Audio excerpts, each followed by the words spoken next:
Here. Dr. Brown. Here. Mr. O'Brien. Mr. Patrick. Yes. Mr. Richardson. Greg Bader. Yes. Justin Hearn. We have two of our new representatives for next year, Healthy Gage and Tim Bader.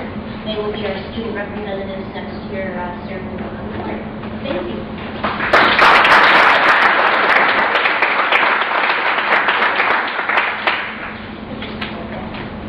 Okay, if you could observe the exit signs to the rear of the room, and please stand to join me in the pledge of allegiance. I pledge allegiance to the flag of the United States of America and to the republic for which it stands, one nation, under God, indivisible, with liberty and justice for all. I don't think we have an agenda this evening. No additional or additions? Okay. All right. Okay. Moving on to presentation. The celebration of the business plan. Yeah, I'd like to take a few minutes and celebrate some student achievement, some outstanding student achievement. We recently, UNN JEBOE6 held a business plan competition, and this goes back 2 years prior to the actual competition where we applied for some grant funding and were able to get a foundation grant from Stardust Foundation to train our teachers in how to work with students, young students, and how to establish their own business. 2 years later, we had our second competition, and it was just a few weeks ago, in early May, and quite a few students from Jordan Outreach did a very, very good job. And there was a nice article in the newspaper, I think about a week and a half ago, so just to recognize the students. We had Dylan Cooper and Zach Bassinger, both from Jordan Outreach High School, take second place, prize money worth $250. And they're currently in our computer systems and network administrative program. And their business was Rent-A-Cloud off-site computing storage systems. So congratulations to Bill and Zach for all that. We also had a fourth place winner for a $100 prize, and that was Jessica Papatriacho. I think I got that. Papatriacho. She's a great kid. I know her personally. She's been with us for 2 years. She's graduating from our graphic design and media program. Her business was Pandora Graphics. We also had further down the list some honorable mentions in the categories Josh Terrell and Jared Dilbo, both from Jordan Outreach High School, Applied Electrical Technology, and they had a business plan, J&J Energy Solar Powered Home Business Energy System. The kids did amazingly well. This was very difficult, very real-life competition. This business plan wasn't just thrown together in a week. They had to start this last September. The judges worked in business and industry, and they had a great opportunity to see some terrific kids work. So congratulations to all of those students.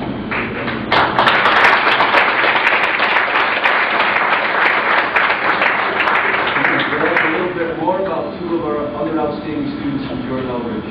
We had a very unique opportunity last week to have a visit from Vice Chancellor Caulfield from the New York State Board of Regents and also Regent Votar. These are policymakers that give me and the rest of the state our marching orders and are in charge of the SED reform agenda. And as you know, that you've been reading about that, there is massive change on the way as far as how the schools are how our teachers are going to teach under new standards and how our teachers are going to do that. We had a young lady in our New Visions legal program by the name of Mackenzie Williams come to the table and serve as a student panelist when our Board of Regents visitors were there. And these students did a remarkable job. They spoke and interacted with the Board of Regents for a good 45 minutes, talking about who they were, what their programs mean to them, what their education, K-12, has been able to do for them. So we should have been very proud of what Mackenzie Williams had to say. She did a great job. She's going to go on hopefully work in law enforcement after she graduates. We had another student do some great work. You're valedictorian this year. His name. Everybody knows this, right? Okay, good. Sean Cooper is currently with us in our medical divisions program located at Auburn Memorial Hospital. And for me, this was a personal nice thing because the University of Rochester looked into the acceptance of that. The University of Rochester is a private institution, very well known, not only in New York State, but across the nation. But they wrote, and they said, since 1850, each new student has arrived to make a personal contribution to Rochester campus life. In particular, reading about your experience in divisions convinced me you will achieve great things here, and I'm confident you will help sustain Rochester's recent record-setting pace through distinctions and awards. Now, probably most of you are saying, why is that a big deal? Well, it's a big deal because when we started Divisions Medical 15 years ago now, private institutions really weren't giving the kids, the students, the credit that they deserve for these programs. And I personally made a trip to the University of Rochester because the valedictorian of Southern Cayuga 15 years ago wanted to go there. And I had to go there to explain what the program was. So it's very nice to see 15 years later that your students have brought this recognition. The school district received the recognition for the support of the university. So congratulations to all the students.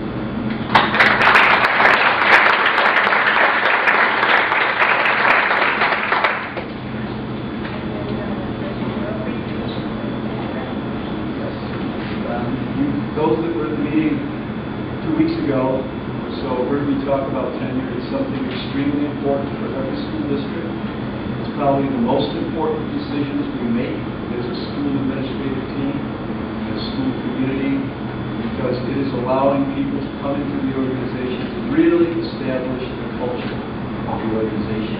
And in a minute, Dave Schaefer is going to talk to you about the 3 tenures here that we have tonight. Just very briefly, I was able to read the material and was very, very impressed with each one of the candidates. We have a technology teacher out there, Mr. Dino. Thank you for coming. Technology is very close to my heart because I really believe it's a place for kids to really express who they are in a laboratory, problem-based environment, and I really, really believe it does amazing things. So, Mr. Dino, congratulations. We have 2 other people here that it's a little bit bittersweet, but we've also done this last week at the BOCES board meeting. We have a young lady, Heather Torso, and also we have Carolyn Sherlock up for tenure. Both of them elementary. You stand.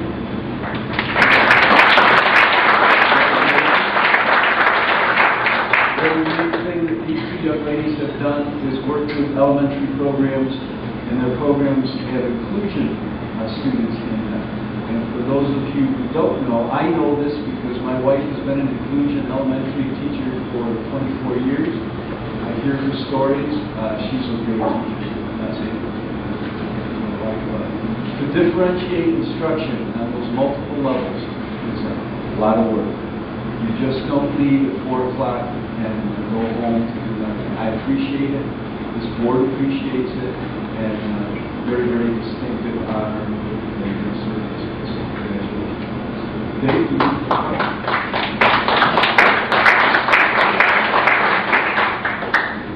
Back.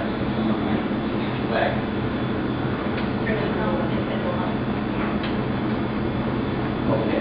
Thank you. First, I'd like to do this Todd has been with us for 3 years, 2 years at the high school, full time, and then this year, when Mr. Robinson retired last spring, he came to middle school and teaches 4 classes at the middle school before he goes to the high school. When he came to middle school, I asked him to do a few things with our technology education program, which is what used to be industrial arts. We went to school. And I asked him to expand the projects and to give kids more ownership of their own work, where they could use the computers to design things. The clocks weren't all the same. The cars weren't all the same.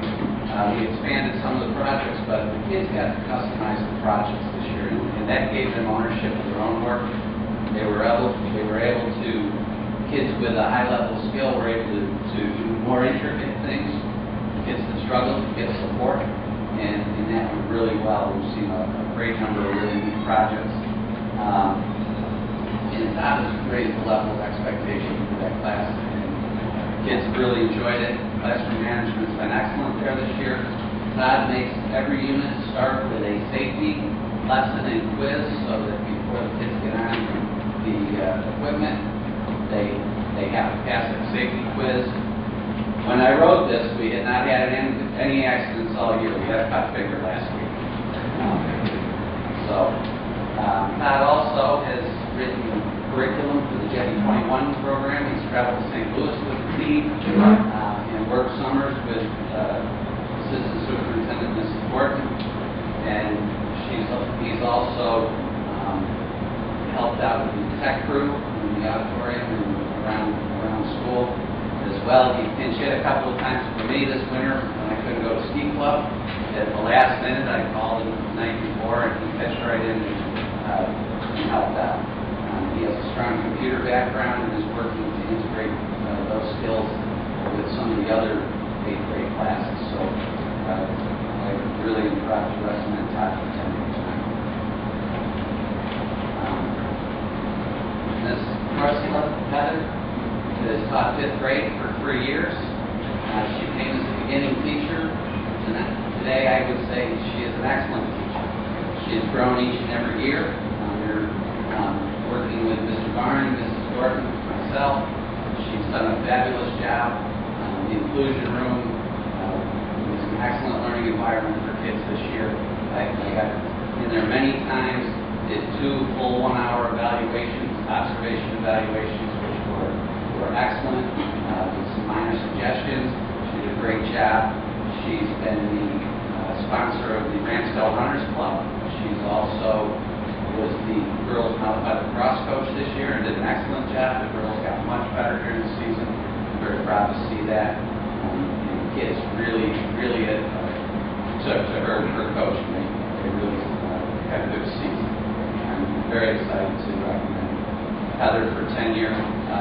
Mr. Speck took a little of what I was going to say away, so I won't say it again. That differentiation is tremendous in the classroom, and it allows all kids to learn at their level. And I know at least one board member had a student in that room this year. So.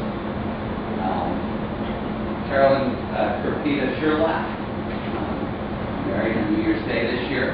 She became Miss Sherlock, which is a tough trick to do in the middle of the year.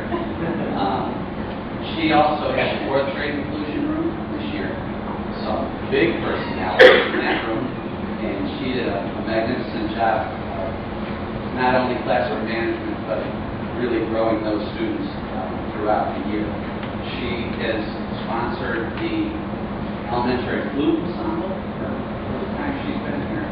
She's also helped out with Ramsdale Runners Club. She's proctored almost every concert we've had in the 3 years she's been here. She's a real can-do person. I ask her for lots of favors all the time, and she's always willing to pitch in and help. Has an excellent communication piece with parents as well. So I'm proud to recommend her.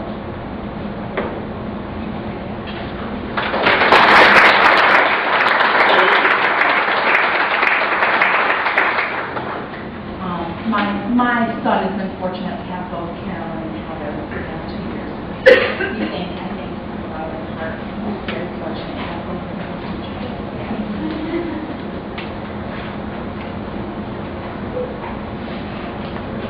Next on the agenda is a budget update. Everybody hear this? No. Rob, how about now? Okay, sorry. Budget update. We have been extremely busy at Jordan Elbridge. Before we actually get to the presentation, I want to introduce the people here that have been working very hard and diligently. First of all, with some thank yous to Eva Champion here to my right. She has held steadfast in the office in the last couple of weeks when we started this whole process. Really remarkable, so thank you for all that. We also have Don Snyder in our central business office doing a remarkable job. These people have exhibited flexibility beyond the call of duty, accuracy, check, double check, triple check, great skills. And also Amy Lewis, dropping everything at a moment's notice when we come in and can you get us this, do this, lose this. They've been remarkable. Jim Mahaney, treasurer for the district, has joined the team, working diligently with these 2 gentlemen. It's brings me back to first of all, Mr. Joe Coleman, who some of you were able to meet at a special board meeting when we appointed him about a week ago. Joe, could you stand up so I can brag about you?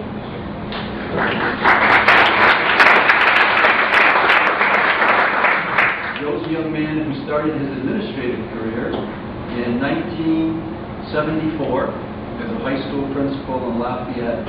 And in 1974, everywhere I was, they were telling me I needed a haircut. So it tells you what was going on in 1974. He was a high school principal there in Lafayette, and then moved on to high school principal in Baldwinsville, to director of secondary education in Portland City School Districts, 86 to 92, and then up to be superintendent of Lafayette, where he was superintendent of Lafayette for 10 years. He kind of retired, went into some consulting work on a number of projects, and then I guess said he wanted to be back at the fund. So he went up to Cato Meridian High School as a high school principal, where I spent quite a bit of time because at that time I was the director of education. Very unique man, understands educational program, has been through a number of budget building processes, both in Portland and Lafayette. Lafayette's an interesting place, and I know we have some people here who teach over in Lafayette, and the fact over there is they have to build two budgets. It's a two-budget school system, so you have the excitement and experience of a 2-for-1 split in 1 year. So that obviously has brought a lot of skills to the team. Joe was appointed as our interim business official, effective about a week and a half ago, and has been doing a terrific job in the office, leading us through some of the presentation that you want to see. So that's Joe Coleman. Thank you very much, Joe. Next we have, sitting next to him, a gentleman by the name of Thomas Swain. Thomas, stand up. Tom comes to us through the ASBO Association, and the ASBO is the Association of School Business Officials for the state of New York. I made a call to the executive director, Dietrich Bertolo, told him we needed some expertise in specific areas. I explained the size of the Jordan Overy School District and such, and the nature of budget building here, and he said Tom would be our man. So we're very fortunate. Tom's been appointed on a per diem basis. He's been working really hard here since I think last Friday. I know we ruined your Memorial Day weekend too. I was getting text messages and emails over the weekend. Tom's been working very hard. He's he's a good financial expert and will be able to answer a lot of our questions this evening as we roll out where we're at and what we've been doing over the last, what seems to be a week and a half, just really about 4 days. So we have been busy. With that, I'm going to turn it over to Mr. Coleman to begin, and then Mr. Strain's going to join. Thank you. For your education, glad to be here. For your service, help, and you feel very good about what's going on.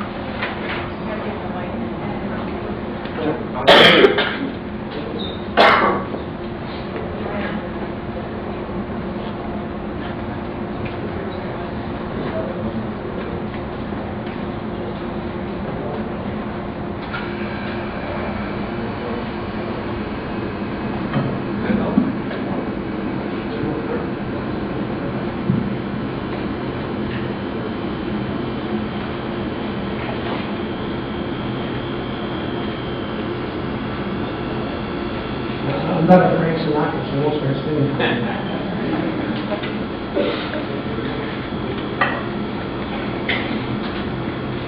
What we want to do is compare a contingent budget with a budget that would be voted on. This is a board decision, the decision to make regarding the information that we get. The contingent budget is adopted by the Board of Education when there's a contingent budget originally voted on by the voters.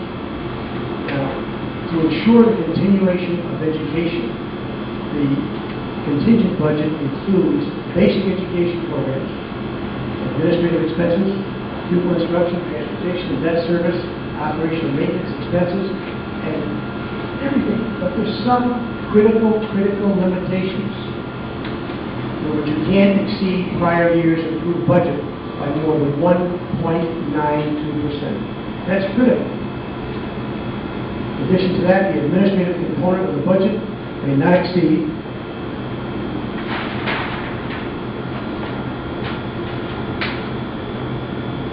total of the budget for the prior year or the most recently defeated budget. So it's a cap on what can be done. This is a tight situation, folks. Most equipment purchases have to be eliminated, including transportation equipment, whether purchased or leased. Now here we lease buses or we purchase buses. Correct, sir? No purchase of student supplies and materials, which are consumables, that are employed in the regular education programs permitted.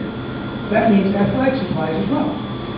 So there's going to be a list of supplies and the teacher will say this is it. And the rest of the supplies, students and parents will have to purchase on their own. It's a tight situation all the way around. A charge has to be addressed for any use of a district facility by outside organizations, and the charge has to reflect what the cost is of running the operation. That's electricity, that's heat, that's personnel as well. And there are certain exceptions. When we get down to health and welfare, that becomes a different issue. But this is what it boils down to. It's a tight situation, and I can hope you understand from what I'm explaining here, it's a squeeze, a definite squeeze. Now, what we've been able to do in the past 4 days. We're presently looking at draft 1 of a new budget. Draft 1 of our new budget. This, I got to emphasize this. Draft 1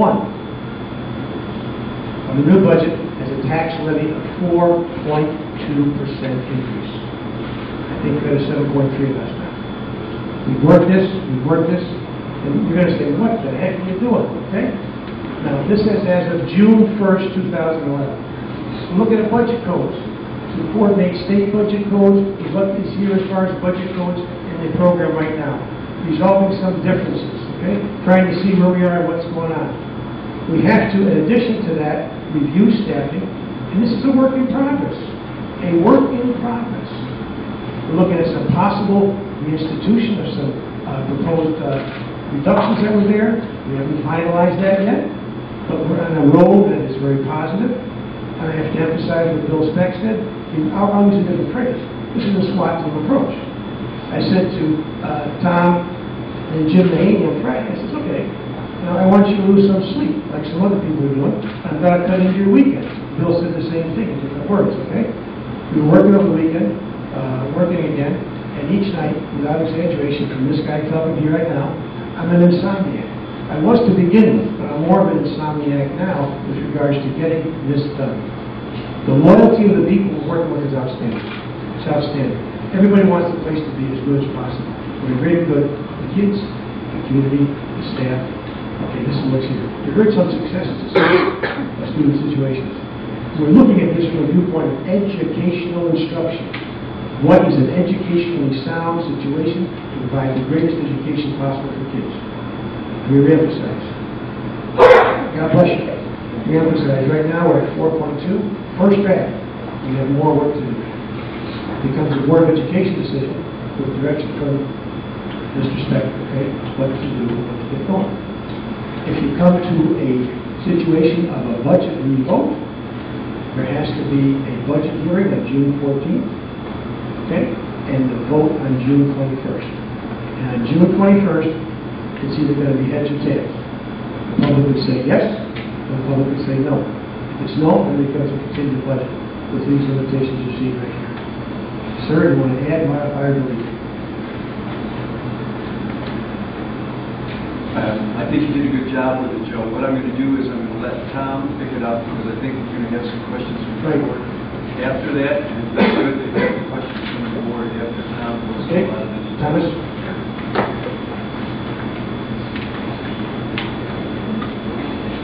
If you've ever seen a budget document, the actual line-by-line items in the budget, there are about 750 lines in the general fund budget, and it's daunting, at least. What we did over the last few days we compressed those lines in order to get a better grip on it, just where all the money was, what money was going to be available. Joe mentioned we're looking at again, I have to re-emphasize, this is a draft. Within the mic. Okay. Is that better? Okay. This is a draft. We're looking at 4.2% on the original run for, that's the tax levy. That reflects what our proposal is on the budget. The budget increase that tax levy is based on is about 2.85. We went through and looked at areas in particular. One of the areas we thought that probably was there was some misappropriation. I misspeak there. There was some probably over budgeted for based on the historical liabilities of the district in terms of debt service, meaning what the payments to or bonds on the building project. We discovered there seemed to be some more money in there than it needed. So we went through several places, and the board has copies of the budget as we prepared it. We looked at the areas of personnel, and as you saw on the original budget, there were a number of positions that had been eliminated. I think the total that it showed was 29. We looked at those numbers to see what they actually were, and reflected on what the impact is going to be, not only in the salary lines, but on the benefit lines, such as Social Security, health insurance, to eliminate those positions. So we were able to tweak that portion of the budget as well. The long and the short of it is, we have come up with a number to present to the board to consider putting before the voters again. That will be a board decision whether or not they go to the contingent budget.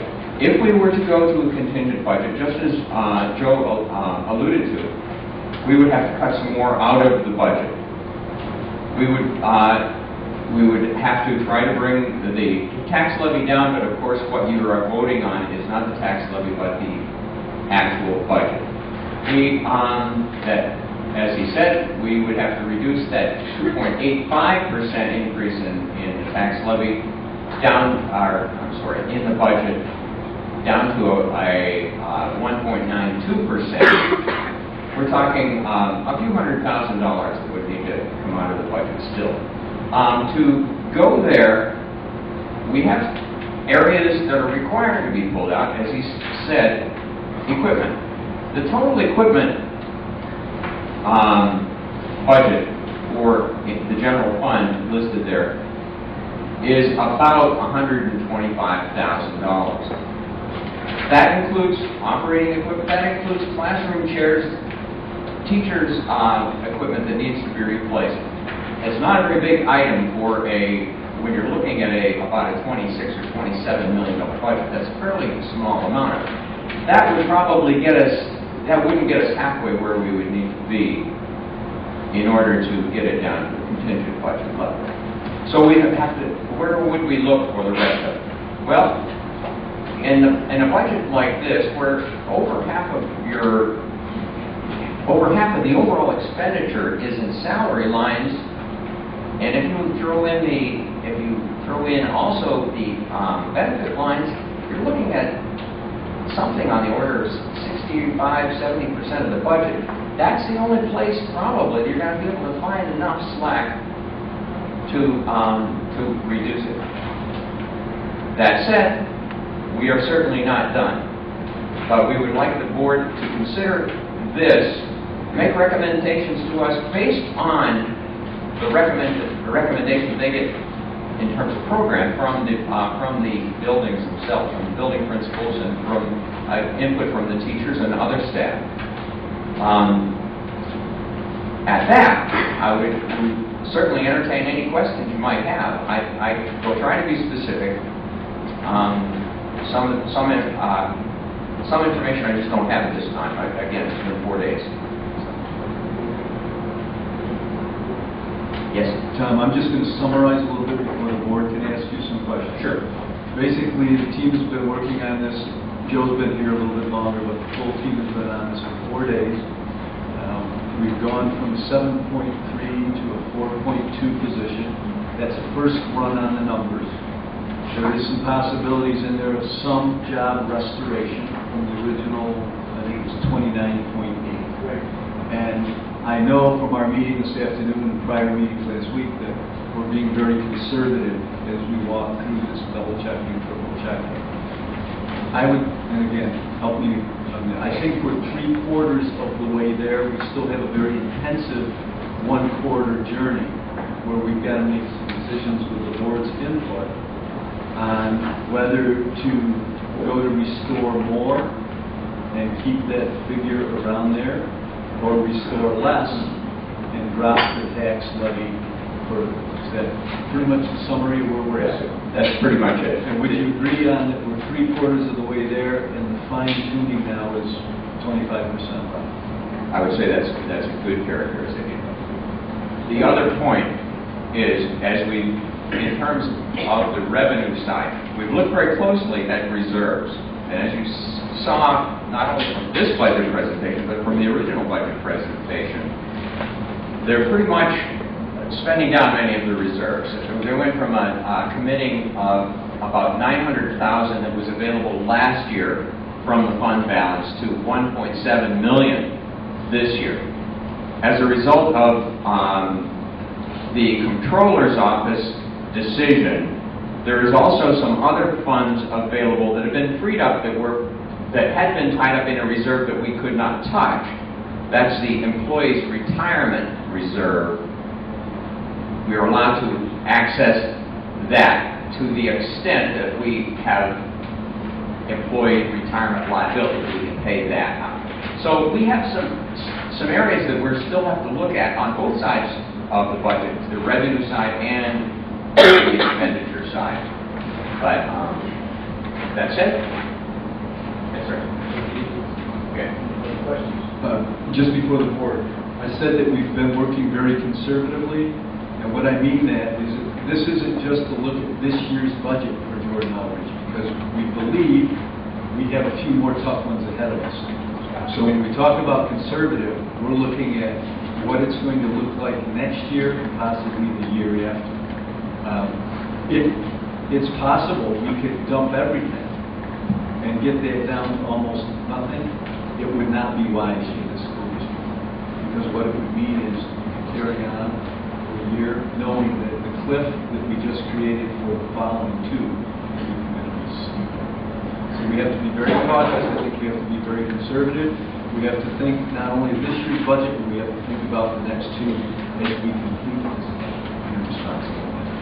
So with that, questions from the board on anything? Mrs. O'Brien? Or any of the papers that are from I have a question on the estimate for the state aid. Yes. I see it's gone up about $600,000 from the defeated budget. Now, we've always been advised to be very conservative because the amount we end up getting is not what comes out in the paper. That's a pretty big increase, and I'd just like to know how It's been my experience that generally speaking, you can tie out the state projection, and this happens, the numbers that you're looking at there are the numbers from the New York State aid website. They're what the projection of the legislative budget that was enacted and passed on, I think it was the 30th to 31st of March, for the deadline this year. I'm fairly confident that that's where it's going to be. But for that on that same note, that's why another reason that you don't want to absolutely deplete all of your reserves. There are statutory limits on some of the reserves, and the biggest one is of course, the undesignated fund balance that usually is what hits the paper. This will put our undesignated fund balance down below the 4% state recommended limited level. How much below the 4%? Just dollars below it, not a lot. We will be within that range. One of the things I know this year, there was the state had to give back some money. Is that anything that's going to be anticipated this year, hard to say? I would have to say that's hard to say. In my experience, there have been, at this point, a total of 2 times in the last 24 years years that they have actually had to take that. The Comptroller's Office and Controller DiNapoli has analyzed the fund balance and reserves of all of the districts in the state, and many of the proclamations that he has made are based on that information. I think that he perhaps mischaracterizes some of that information for political reasons. However, that said, I would still be comfortable with using those numbers.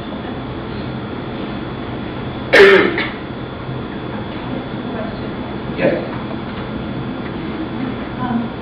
The revenue side, you have other, category other, going down to that 500 over.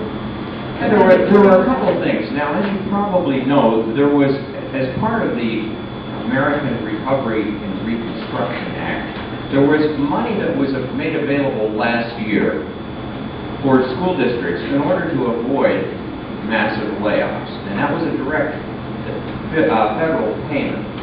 That is not there this year. And that actually amounted to a little over $700,000. There is supposedly, and this is something that I am only picking up from the information that I've seen in the last 4 days.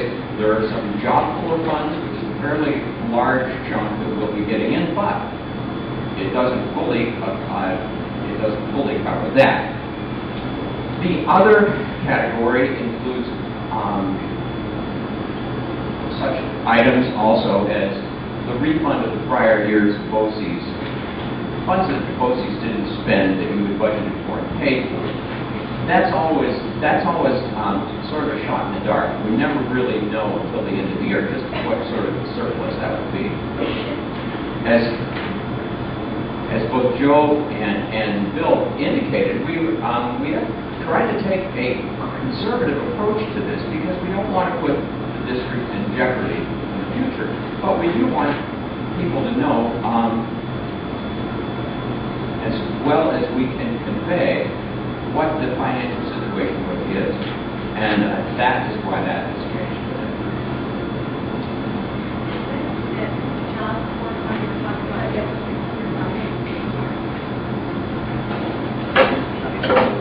That was in the original budget proposal. There was a line item for it, and that's what I'm talking about. Okay. What question I have is the effect on staffing. Just looking at the salary categories, they're all going up. So Actually, if you look at the figures, they're not all going up. just there's one, and then every other one goes up. So I'm wondering where are you finding? I mean, how are you finding reduction? If you looked at the original budget that was defeated, there were 29.6 positions targeted. If you multiplied that out and actually looked at those positions, in just salaries, there was something over $1 million in those 29 positions. They reduced that particular salary line by $500,000 and made no change in some of the other benefit lines that would also have been affected. One of the big ones is health insurance, because if those people go away, and it doesn't matter if they're a $16,000 aide or if they're a $55,000 teacher or an $80,000 principal, chances are that the benefit piece, or the biggest part of the benefit piece, which is the health insurance, is going to go away as well. And that wasn't included. So that's why. But to get back to the point, the reason that the other ones, because there are contractual increases for everything. Again, we've worked on this for 4 days, and typically you start the budget process about in October, so you have a little bit more time. I will have to say that we plugged in to a general teaching line those salary cuts, they would be spread out further. They wouldn't all be coming from that one line. Some of them would be coming from others, and in fact, some of those lines, particularly in the support area, would be probably going down. On the other hand, we didn't have, we weren't projecting big salary reductions in operation and maintenance. We weren't projecting personnel reductions rather, in transportation. Those are a couple big areas too. So you're not including any other changes, any other staffing reductions? No, and we're looking at something more like a realistic number based on the staff reductions, and Joe alluded to this also. Not only that, we're also looking at the potential for reinstituting some.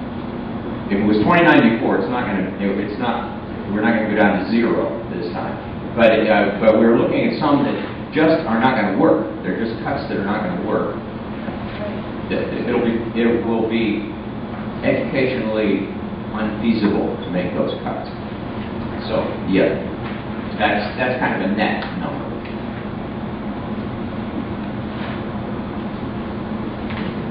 Is there anything looked at with the BOCES services? Previous budget, we talked about moving some of those positions back to the district. Now, yes, there was discussion of that. Now, of course, there's a big impact on that in the first year, and a bigger impact in later years, because, of course, if we were to reduce those BOCES expenditures, bring all of those back, you're going to have to hire our own full-time payroll clerk. You're going to have to hire a full-time account clerk, at least one full-time account clerk. Plus, you're going to have to purchase another software program. All of these at the direct local cost with no aid. So in addition to increasing the local cost by that amount, we will be reducing the expenditure at BOCES, but we will also be reducing our future BOCES aid on that. So it's going to be a double whammy, and it'll be a recurring double whammy, because that aid won't come back in a future year either. So at this point, with 4 days of work and 3 weeks until we have to put this budget up for another vote, or decide about that at any rate, we thought it probably wasn't financially feasible, and it almost would be stretching reality to think that you could implement it between now and the first part of the new fiscal year for the school, which is, after all, a month away. Did you see when you were actually reviewing it, their notes where they were saying that they could do that with 2 half-time positions? Yeah, I have to speak from experience. And that's fine. Just for clarification, though, I just hope everybody understands that the information that you're giving us now is different than the information we were given. Okay, and I don't want to cast aspersions on anyone. I just Drastically, which is okay. I'm glad, but it's drastically different than what we've ever said. If I put something in perspective, the last district I was at, Sherburne-Earlville, is almost the same size as this, about 1,500 students. Had the same experience that district has, which is that over the last, in the late 90s, we were projecting we were going to be over 2,000 students, and all of a sudden it turned around and it dropped off. That said, in our business office, we had a full-time accounts payable person, we had a senior accountant person, and we had a full-time payroll clerk. Now, admittedly, if you talk to anybody in any business office, they will tell you that even at that, there's a lot of work to do. To do that on a half-time basis, I've never seen a district even with as few as 250 or 300 students that could do it on their own with half-time people, because the reporting requirements are going to be pretty much the same for a district that has 250 people and only has maybe 70 teachers, as opposed to a district like this that probably has 200 teachers, maybe 350 full-time or full and part-time staff. The idea that it can be done with half-time people, I think, is you would soon learn it was a fantasy.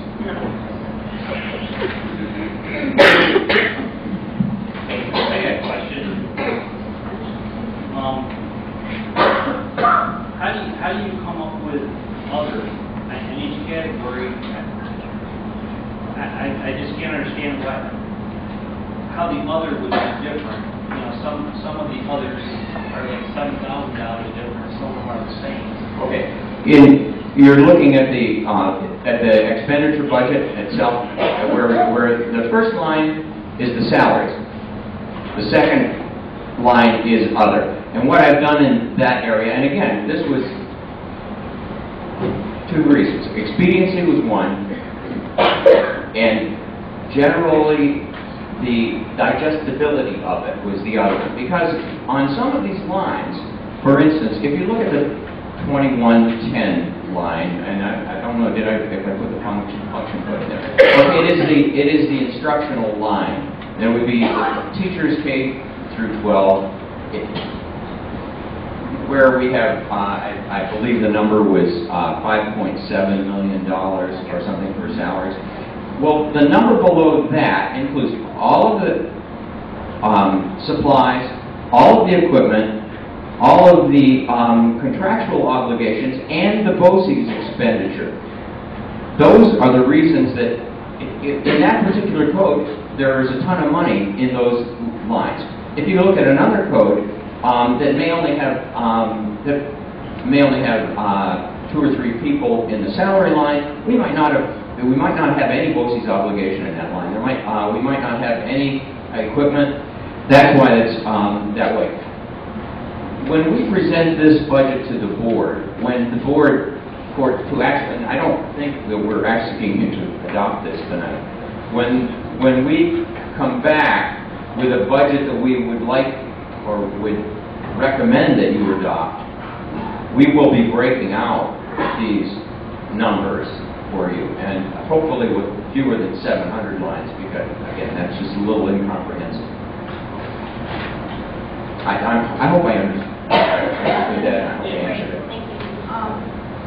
You mentioned that you can add back in. Yes. Obviously, the specific communities brought to our attention is one of the biggest ones we got. Okay. I would defer to Joe on that. I'm just asking, do you actually know which positions you're looking to add back in?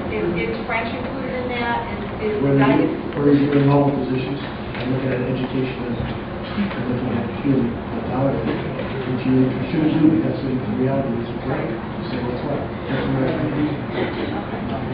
And how quickly do you think you'll have that? Depends on the Board of Education. What the orders from the Board of Education are. Okay? You get to a situation of contingent budget, 1.9 to start getting the light bulbs, quite truthfully, okay? It comes down to say, see what you can do with this, see what's going on, 4.2, can you get it maybe a little bit, squeeze a little more? I mean, what we're trying to do here is a balance between the educational situation and a tax levy. Play with that a little bit for us, see what we can do, and come on back to us prior to the hearing, okay? Maybe a special board meeting or something of that nature, to see what's what. That's up to the Board of Education. If I could just add to that, Connie, too, the first 3 quarters to get to the 4.2, I shouldn't say this, but it's the easier part. You know what I mean? Because 4 days you're looking at areas that grab you quickly. The next 25% is going to be critical, not only for this year, but the years ahead, because these are going to be very difficult decisions. Joe and Tom both said there's potential for some restoration with the permission of the board as we continue to hopefully even look at the tax levy some more. What those positions are that return, okay, you have to think you don't want to bring them in and then next year cut them again. You see what I mean? You have to think instructionally, the new reform agenda, right, to what we're going to be what we will be looking like as a school in 5 years, because you don't want to play ping pong with people. If they're coming back, there's got to be a darn good reason and likelihood that they're going to be needed. And you don't want to play ping pong with education for the students. Really, that's really, I'll add to Bill's statement. People, plus it's all educational program. What do you want it to be? Where do you want it to go? That's what we're trying to say. That's really a decision you have to give us recommendation on. Mr. Brand. I see there's nothing under employee benefits. Is that because you've moved them to other lines? I'm sorry, where was that? There is nothing listed under... That's what all of the next 7 lines are. Okay, That was just like a title. Yeah, that includes ERS, TRS, all the medical expenses. Except for debt service. Except for debt service. Debt service is a separate line, yes.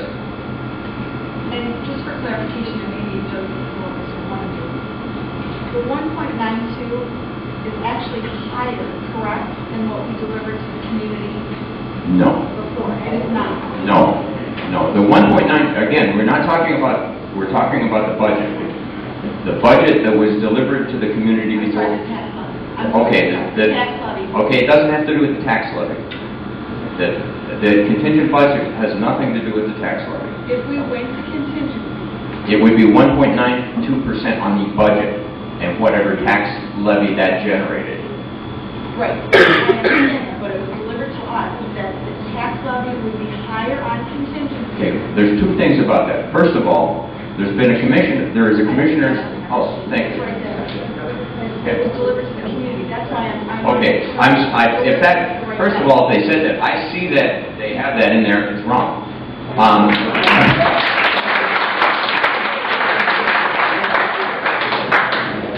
Without using a phrase, without speaking out of school, there is a commissioner's decision on contingent budgets.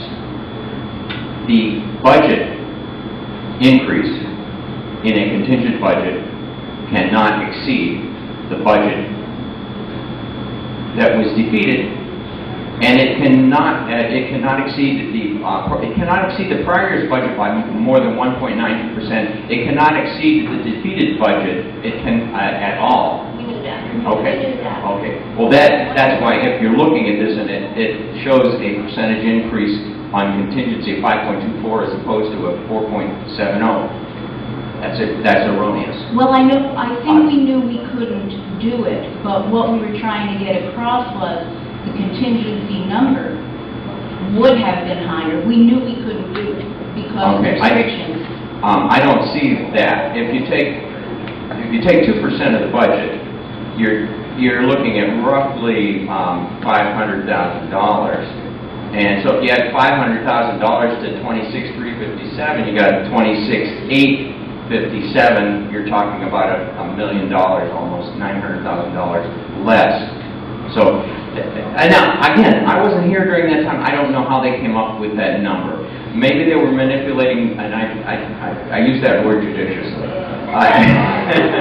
Maybe they were adjusting things or including some items, such as in the debt service that typically go in and come out. But no, it could not be that number. I have one other question. Another hot issue is the guidance psychology and services, that area. We were told that was going to be staffing that was going to be reduced, but it doesn't appear that that's going to be reduced, which is a good thing, and I just want to...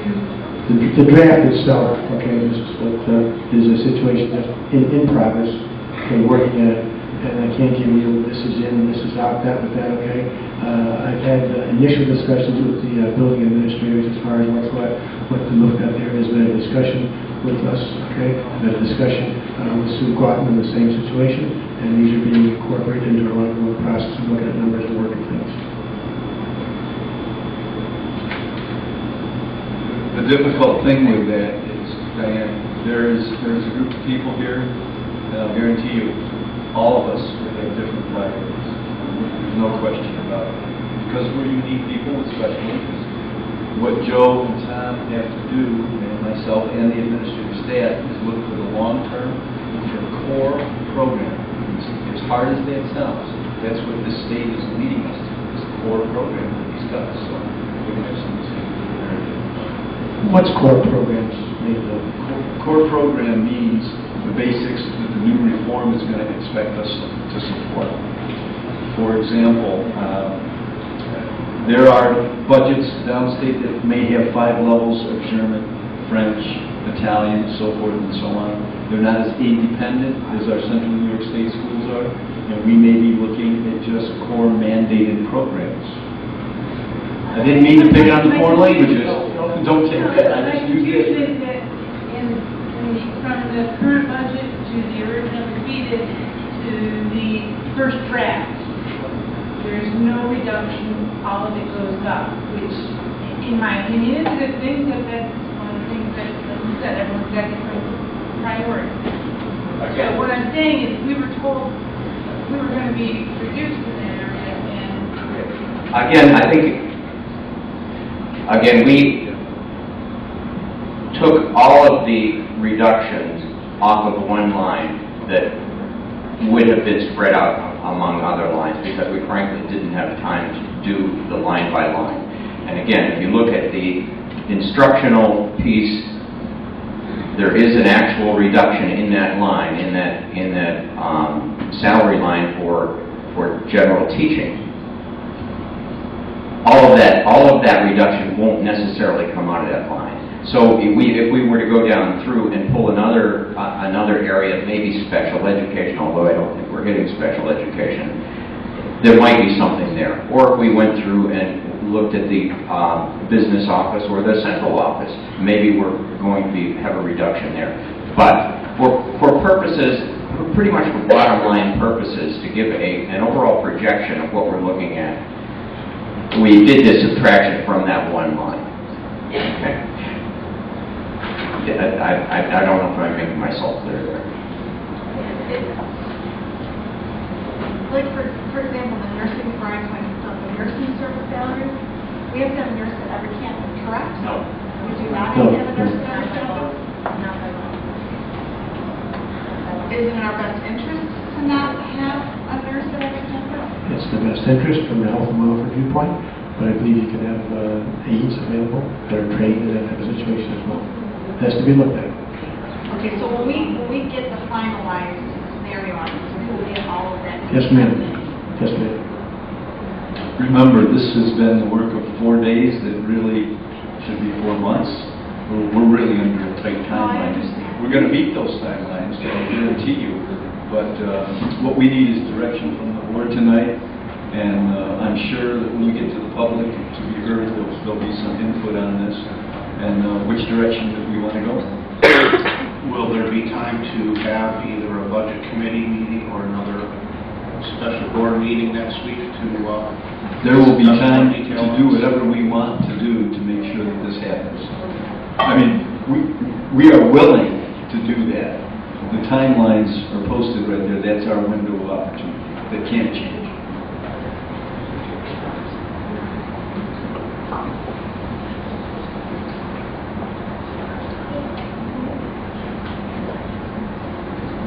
Thank you.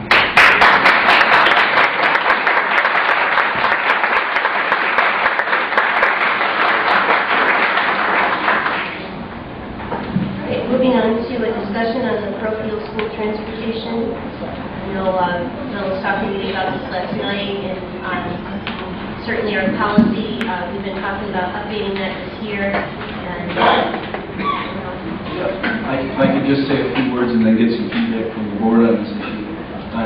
This is one of those areas that my recommendation would be that the new superintendent and the board and the new board members spend some considerable time in looking at. It's not an easy one to look at, and I'll guarantee you many schools are struggling with this, but it is critical that we as a school board and the new superintendent develop a policy that is manageable, and then most importantly is fairly and consistently delivered when these requests are made.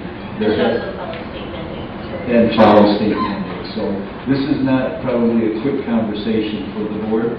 We'll probably want to make sure that we look at regulations and statutes very carefully, that we look at our current policy, that we work very closely with Lou over there on estimates, and I know, Lou, you did a little work on this already, as far as how much, when you okay something like this, sometimes it sounds up here like it's a great idea and it's in the educational best interest, and it may be, but when we do that, we want to make sure that it follows the policy, that it follows the regulation, and that you know what economics are behind the decision. So my recommendation is that we start looking at this very carefully and examine our policy and continue the conversation. Hopefully, maybe by midsummer, if not sooner, have something to do with it. All right, moving on to the discussion of policy 1511.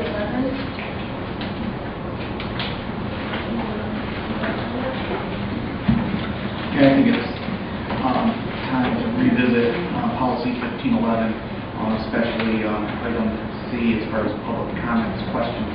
I think we should remove wording as far as agenda items. It should just be public comments and questions open to whatever the community wants to say. In addition, I'd like to, move forward that, our theme should be students' experience first. So I'd like to see the student presentation stay right where it is, even though we didn't do that in order today, make sure we follow this. And also, as far as the presentations, maybe move that above the approval of the minutes, so sort of follow the pattern that we usually do. So the organizational student representative reports and celebrations, that's what we're all about. The public comments, receipt of any written questions, comments regarding items not on the agenda. And then the administrative presentations and reports, and then we can get into approval minutes, consent agenda, and follow. Like that seems to be the flow that we've been following. Could you run it by one more time? So A would be organization with the items that are listed there. B would be the student representatives, reports and celebrations. C would be public comments and questions. D would still be the receipt of written questions and comments regarding items not on the agenda. And then we do presentations and administrative reports. Then approval minutes, consent agenda. The rest would be the same as outlined. Is there any reason to keep that phrase on D regarding items not on the agenda? Can we remove that phrase? As far as I'm concerned, it should come off. It should be just any questions or comments on agenda, not anybody has, so we can have them and then respond.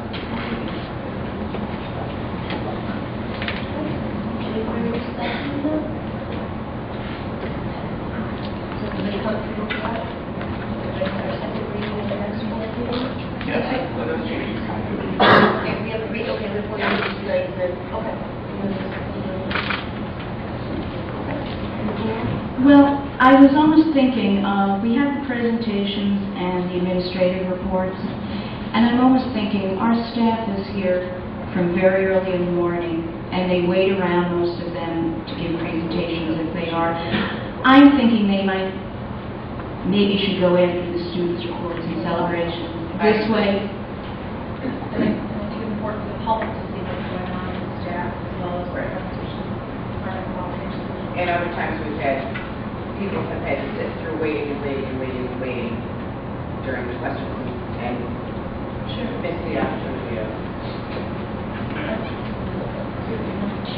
So I would like to see F moved up after D.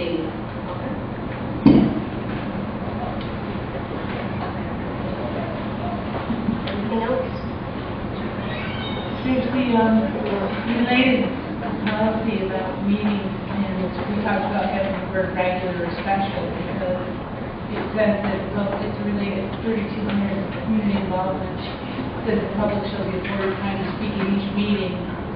And if we have this even talks about this is a regular agenda format, then the other related policy should also be amended to reflect it is in relation to regular meetings.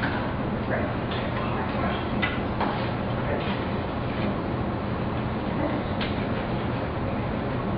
Anything else? All right. Okay, moving on. Greg? Mary, I'm sorry. Just before we move on, I had a question about. I have a question about the parochial school transportation. How is that going to affect the current request? We really discussed that. We're not, okay. So we really don't stand anywhere as far as the current. So we're going to vote then? I believe the current request is looking to be effective in the fall. So you have a few weeks to get on this, and Okay. we don't want to make any decisions quick in this. I understand that. Do the families involved know that we will be discussing this? Because I think it's been pretty much, in the past, we've been able to accommodate the requests very easily. But I hope the families at this time know that we have to relook at this policy and make sure it's in alignment with the state regulations. I just want to know who's going to communicate that. Family. The other family, I have to make a phone call to announce the application as far as the request itself goes. So I just have word of mouth that they are going to be requesting. So thank you for your work. I'm sorry, Greg. Okay, great.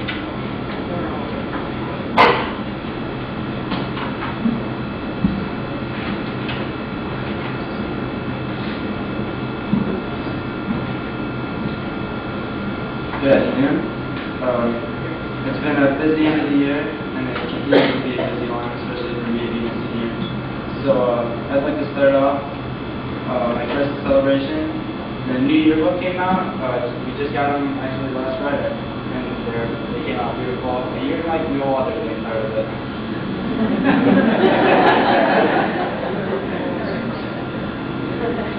I think we replaced the white background with the black background. I think it came out nice. There's me, my senior superlative, most likely to borrow money. I'll end with that. Last night we had the student academic banquet. The school awarded over $550,000 to juniors and seniors in scholarships. It was incredible to see all the students recognized for their high honor roll and honor roll statuses. It was a good night for recognition. Graduation's coming up. That's a big celebration for me. Also, about a week ago, we celebrated the National Honor Society inductee ceremony. We inducted 17 sophomores, new sophomores into the group, and also one junior. We also voted on new officers. This year's president is Phoebe Alley, vice president is Steve Slanowski, secretary is Olivia Sanford, and treasurer is Molly Horgan. So they'll be looking to represent one of the school's most prestigious groups. Also coming up, the senior sports banquet. That's June 7th, I believe. Yeah. And 8th. Yeah. So that's going to be a good one to attend. Also, last Wednesday and Thursday, we had track sectionals. We had seven overall sectional champions, including the 4x4 team of Mackenzie Williams, Rachel Scott, Rachel Beck, and Brianna Burns. We also had Brianna Burns win sectionals in the open 800 and Rachel Scott in the 400-meter hurdles, and I took first in the 800-meter dash throw.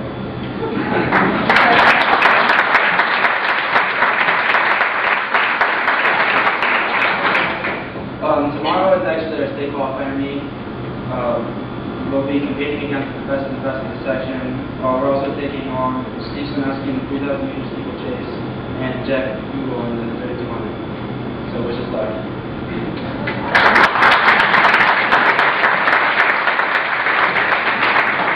Last but not least, I'd like to introduce the new student council co-presidents next year. This is my sister Kim Bader and along with Kelsey Gage.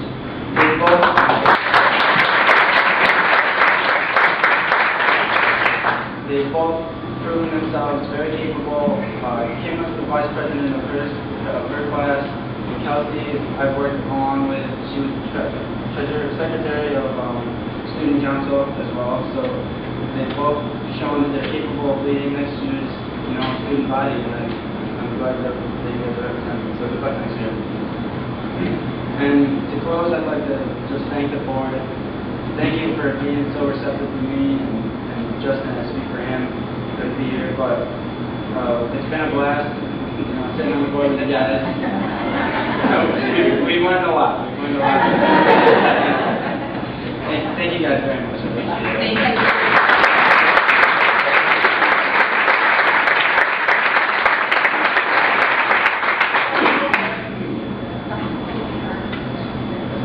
Festival of the Arts is Tuesday. Hey, thanks, Greg, and best wishes to you and your new endeavors. I'd like to move on to the public comment question section.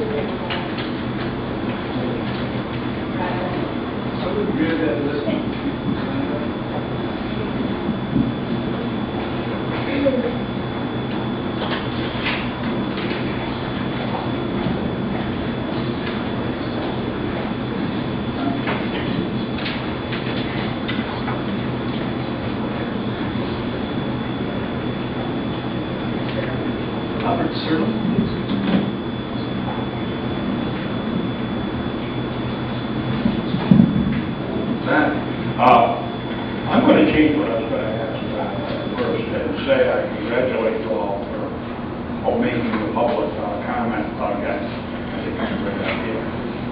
Some of us do have some input even though you don't appreciate it.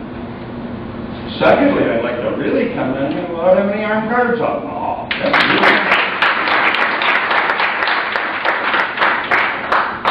Now to what I wanted to say to begin with.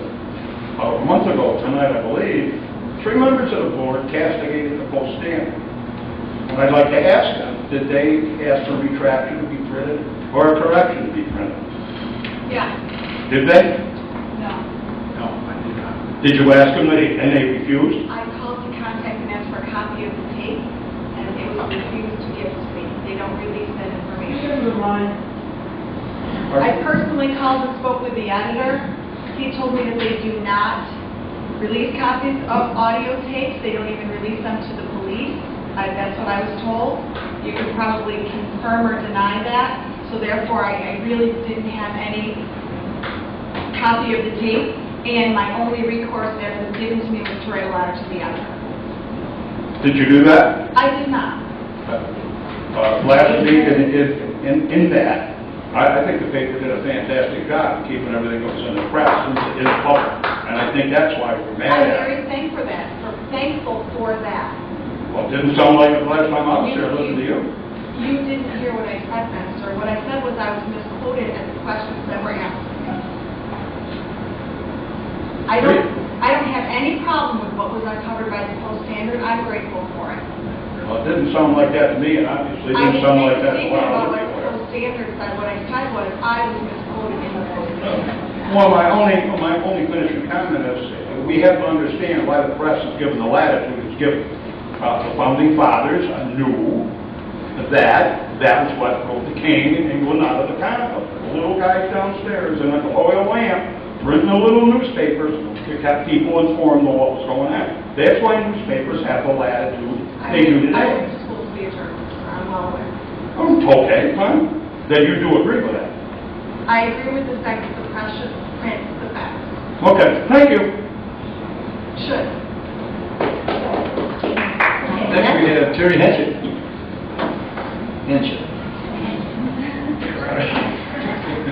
Good evening, everybody. How you doing tonight? Thank you very much, guys, for doing the work that you're doing. It's an amazing job for 4 days worth of work.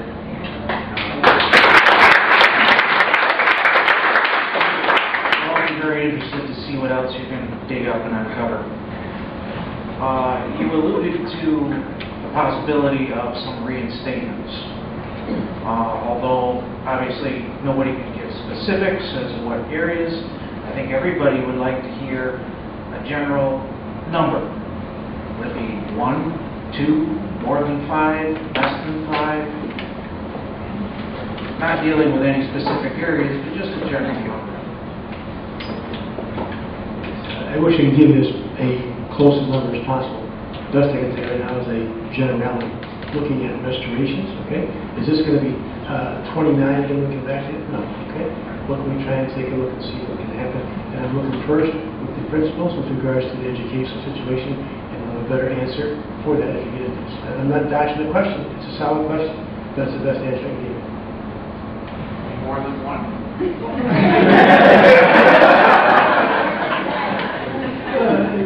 With the bread box or possibly. I can't. I really. I said it's 29. I think 29 was the last time out. It will not be 29, I'm sure. But we're looking at where it could possibly be for the education of the kids. Terry, if I could add, if I could just add to that. Good. There you go.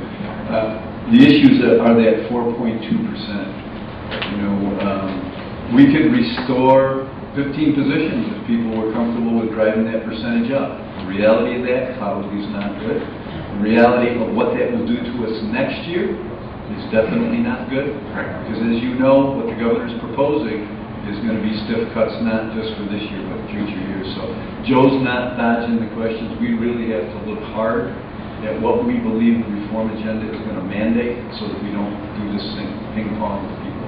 You got a job. Sure, you're not running for Congress.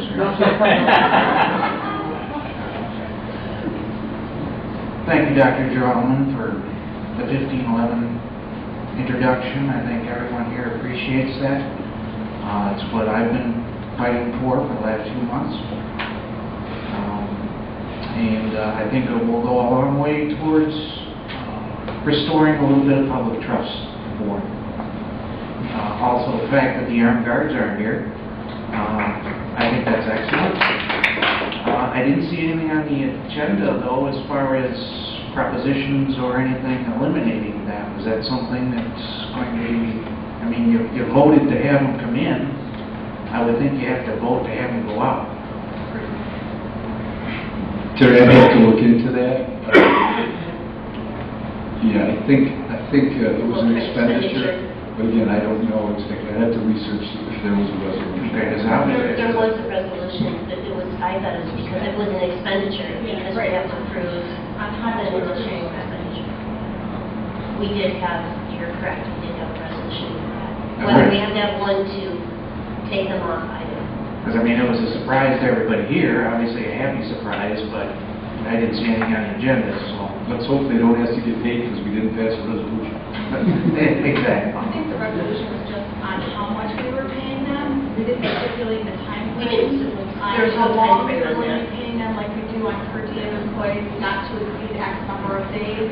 We did not do that. I believe we only made the resolution on the dollar amount we were paying them. Not the time frame of how long they were employed for. All right, very good. And congratulations, Carolyn, on your tenure. It's just kind of ironic that she's on the cut list too. So hopefully we can rectify that situation. Thank you. Dana Matheson?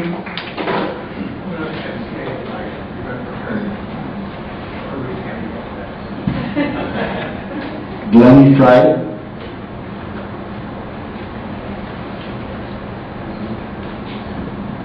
Thank you. I'd like to give a couple of thanks myself before I get into talking about 1511. I would like to thank the staff, the business office in particular. I'm sure they are going through some very challenging times. I am going to ask if you could nod or say, do we have a records access manager?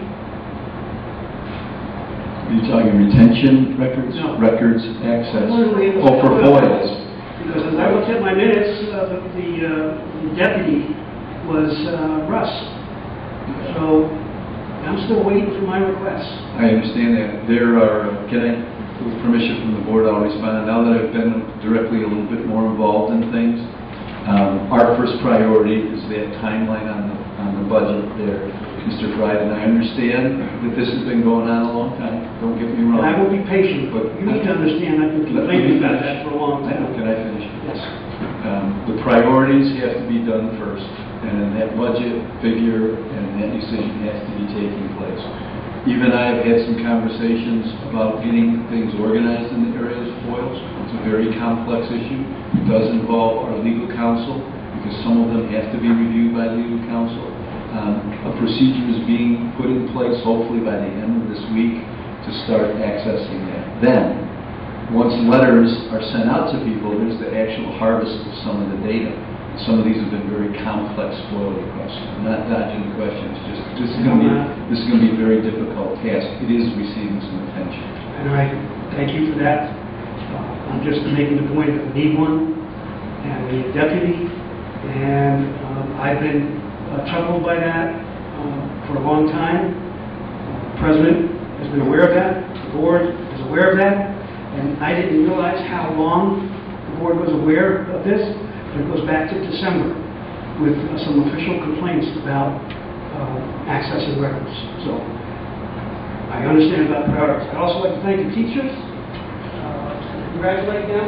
I thank teachers past and present. My son and daughter graduated in the 90s. My son is teaching at Mohawk Valley Community College in Abbott. Physiology in British Columbia this evening, making a presentation. I'm pretty envious. My daughter is a ortho neuro nurse coordinator at St. Joseph's Hospital, where I fly frequently. The teachers have done a very good job at the school. And that's why I am so passionate. I would like to thank the press. Katie, and Kelly. I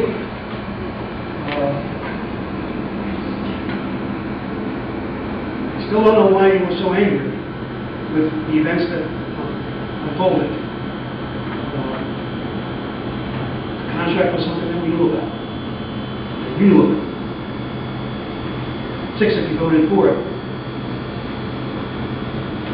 Were you angry that the press uncovered that? No. If they hadn't, we would still be seeing a different situation. So we're only as good as the information that is to whatever got presented to us in a paper.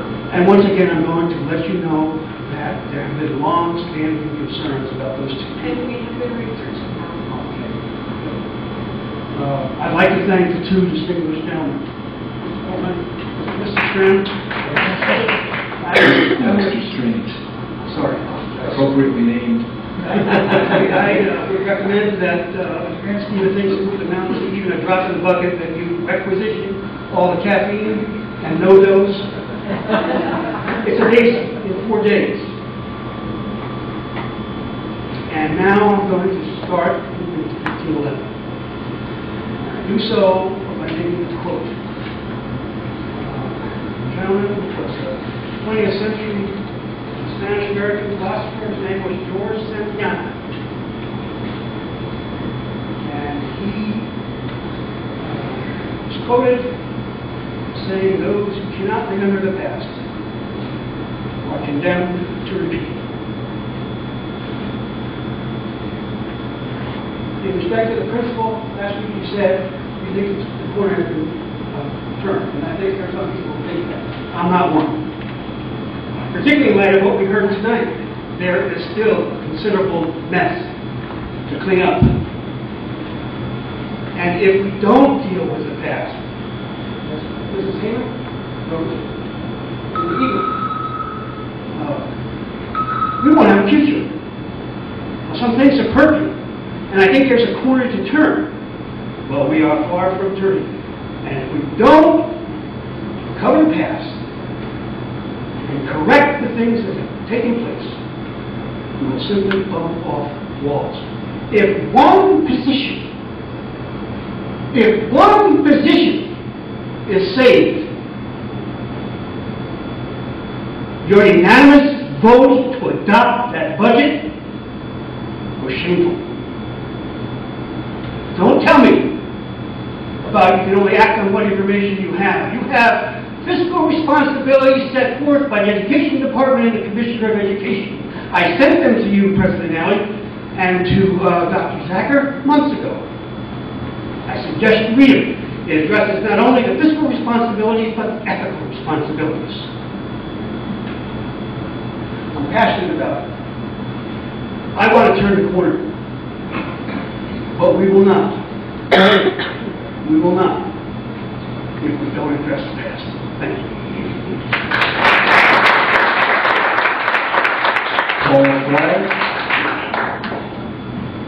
I would try to remind people say within 5 minutes. I'm the other brother. First off, I don't know if I'm allowed to do this, but I'm going to anyway. Tom? Yes. My name's Tom. I own a small business that has a budget of about $1 billion. I couldn't have done in 4 days. I couldn't have done in 4 days with my minuscule budget what you guys did in 4 days. And I'm impressed. I don't use that word a lot. I'm embarrassed that you all voted unanimously for a budget that wasn't looked at like these guys did in 4 days. I'm going to put that. Like the Jordan Elder budget, Weedsport budget voted down during the last vote.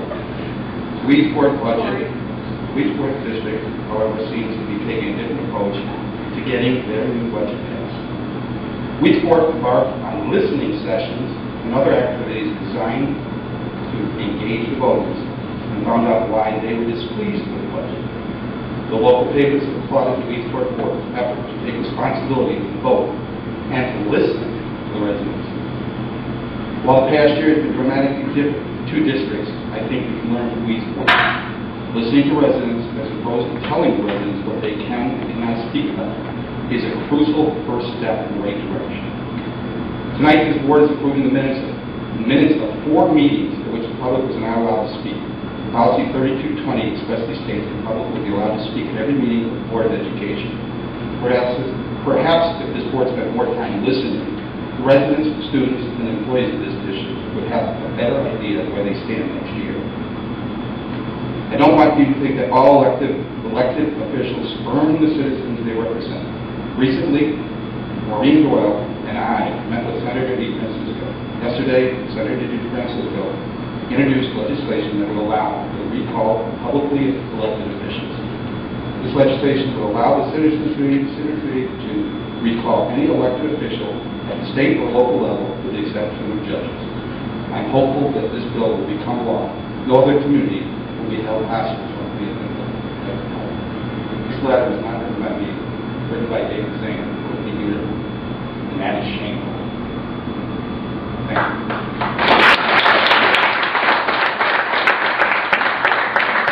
Mr. Relevant. Thank you. I agree with Mr. Fry's the importance of history. His quote certainly speaks to the point. One that I always like is history never repeats itself, men always do. So we need to make sure that we remember the history that has happened here and that it does not get repeated.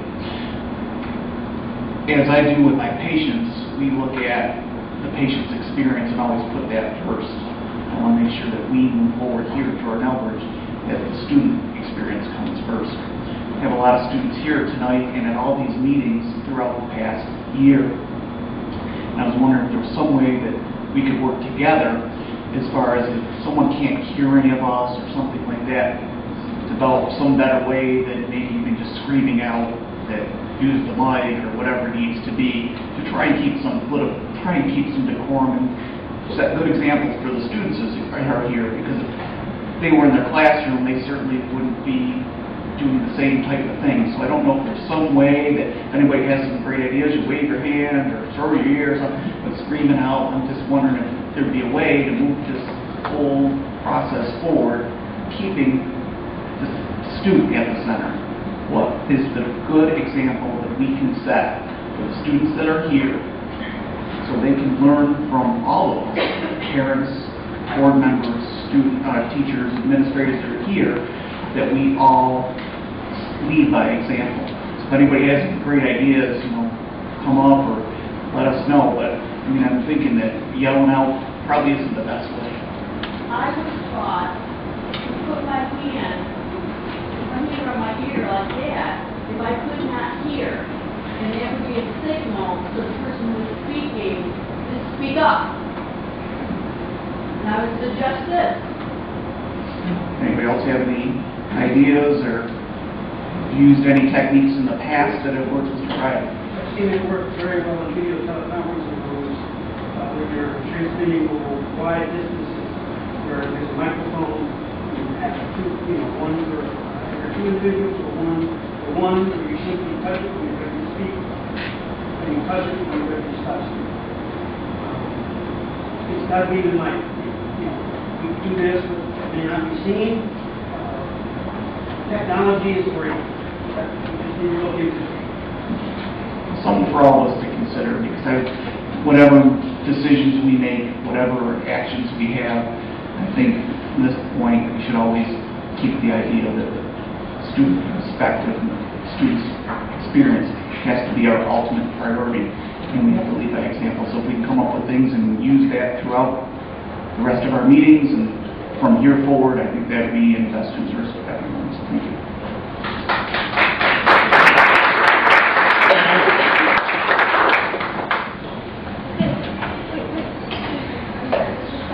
Could you come up to the mic to address, please? Thank you.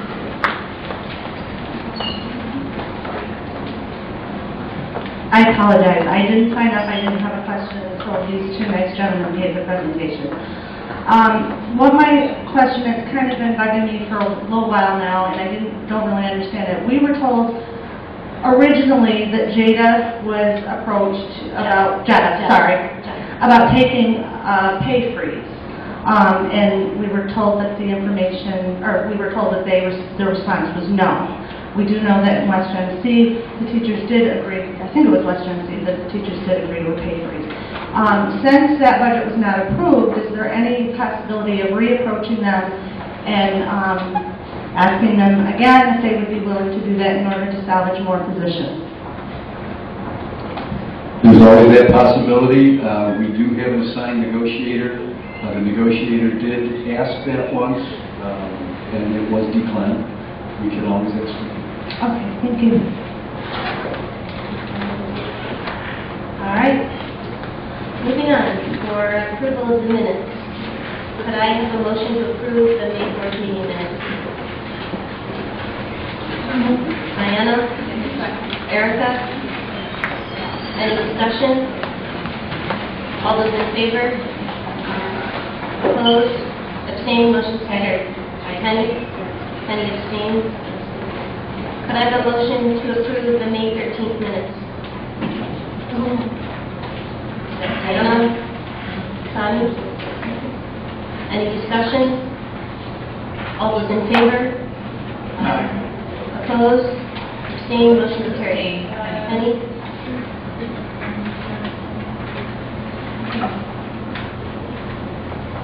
Okay, later.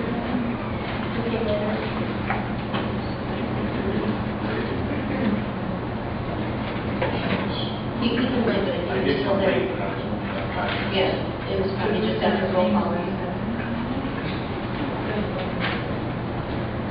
But doesn't it say later on that he arrived? There is a like 7:05.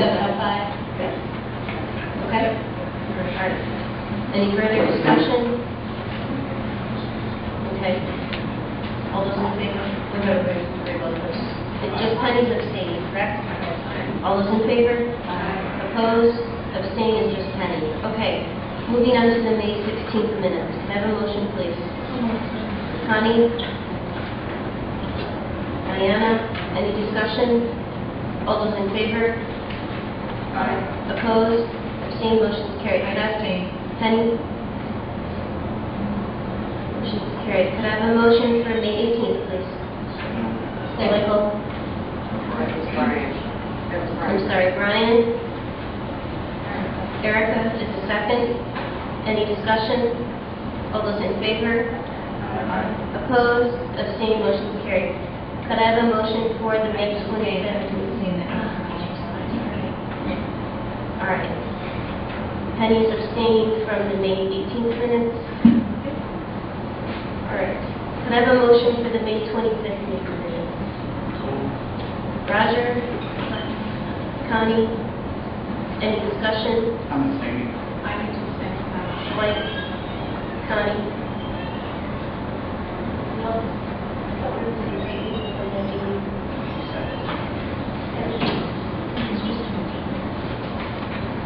All right. Just two? All those in favor? Opposed? Abstain is Mike. Could I have a a motion to, for the consent agenda, please? So moved. Penny?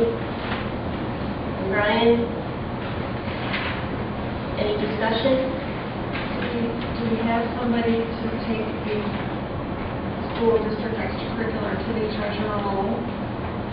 That was a very recent resignation. We're going to actually have to, Joe and I have had some conversations. Okay. Are any of these related to your standing treasurer? I'm really... You know, I'm not sure because I'm not exactly fluent with that 29.6. I believe there may be somebody on that list that has chosen to retire. I'm not sure. We'll have to listen. Joe, do you know anything more about it? I'm sorry, the question is, the retirements that I was... There's two retirements. I wanted to know, this is related. I can't give you. The two retirements. Oh, you Can't give you, I don't. All right, any further discussion? All those in favor? Opposed? Diana? Abstained? Motion's carried. Could I have a motion to grant Todd Canino tenure in the area of technology effective September 2nd, 2011?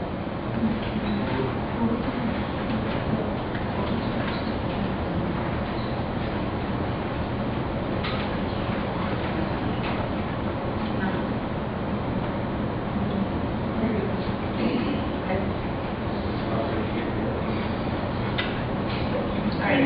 Could I have a motion? Rogers first. Okay. Could I have a second? Second. Ryan?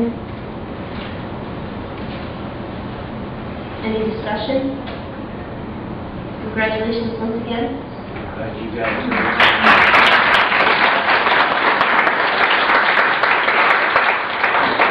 I have to tell you that my son counts the days when he has your class. Today is a good day that he has you. It's quite a compliment. All right, all those in favor? Opposed? Abstained? Motion's carried. Could I have a motion to grant Heather Torslip tenure in the area of elementary education effective September 1st, 2011? So moved. Erica? Penny? Again, congratulations and thank you for all the extra.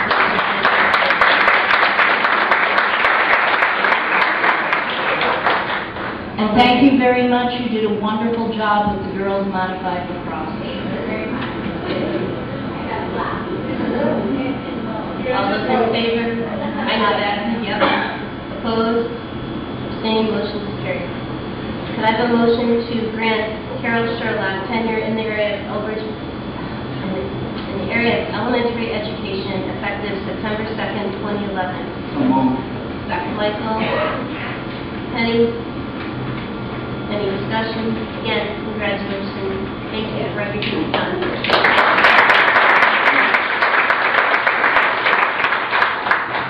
All those in favor? Opposed? Abstained? Motion carried. I have a motion for the first reading of policy 1511. Mike? Second. Erica? Any discussion? Already had that? Okay. All right. All those in favor? Opposed? Abstained? Motion is carried.